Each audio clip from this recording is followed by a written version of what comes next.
ما ورته چې واده راوړو په دغه په وخت کې زموږ دپاره بې ستري حلاله شوه، زموږ لپاره لس مخ حلال شو.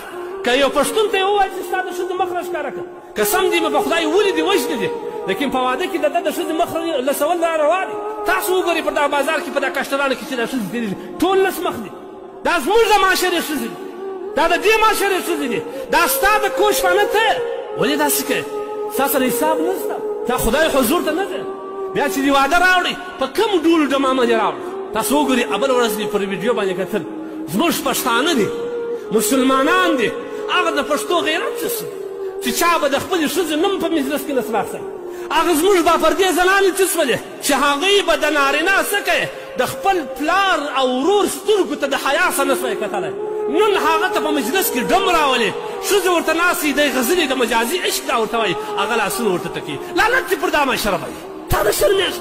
زما به حیا پښتنې خورې ته تا پردی ډم رالې په ګورې باندې مخامخ دې ورته کښېنه، په سترګو کې ورته ګورې، یو بل ته سره ګورې، مجازي غزلې ورته وایي. د دغه معاشرې بنیاد تا خراب کړي. نبي علیه صلات وسلام څو ودونه کړي، تاسو وګورئ په هغه په کوم انداز باندې. دین ته شا مه ګرځوئ، قرآن ته شا مه ګرځوئ، الله به تباه و برباد کړي. ان الذین یحبون ان تشیع الفاحشة فی الذین آمنوا ولهم عذاب علیم. هغه کسان چې فاحشي خوري، په ودو کې فاحشي خوري، نور خلکو ته دا ویډیو ښکاره کوي چې داسې ودونه کوي. الله وایي د دې خلکو دپاره به د قیامت ورځ ډېر سخت عذاب، ډېر دردناک عذاب وي، خطرناک عذاب وي. ومن الناس من یشتري لهو الحدیث لیضل به عن سبیل الله. داسې کسان ډېر شته لهو حدیث په خپلو پیسو رانیسي خلک په اړه.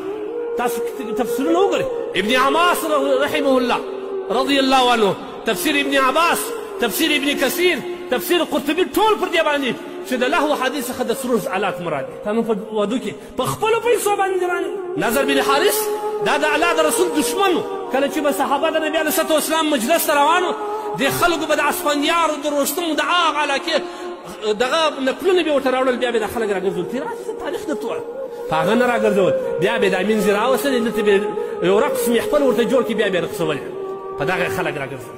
نن تا د خدای د کوره د مسجد په جماعت د لمانځه څخه د الله د عبادت څخه په دغه ډمامه، په دغه محفل باندې، په دغه شوق باندې، په دغه ډانسو باندې خلک راګرځولي دي. ستا او د نظر بن حارث به یوه ټکانه کړي په جهنم کې دې بیا زه تیار کړم. دا زه نه وایم زما دې خوله ماته سي، دا د قرآن آیات مې درته ویل، دواړه آیتونه د قرآن.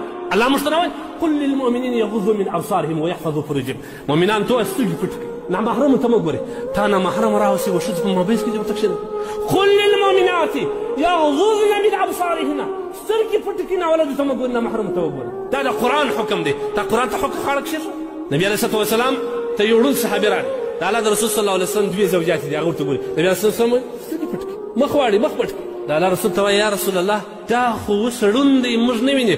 د الله رسول ورته وایي تاسو مړند یاست، تاسو مړند یاست. اوس خو بیا دا دغه دی چې کله ډول ورولي د دغه سړي سترګې وتړي، باره یې د ښځو محفل ته ورلاږي. دا ښځې ومړندېږي چې را ورته بخښېږي. دا زموږ پښتنه معاشره ده، د بلې معاشرې خبره زه نه کوم.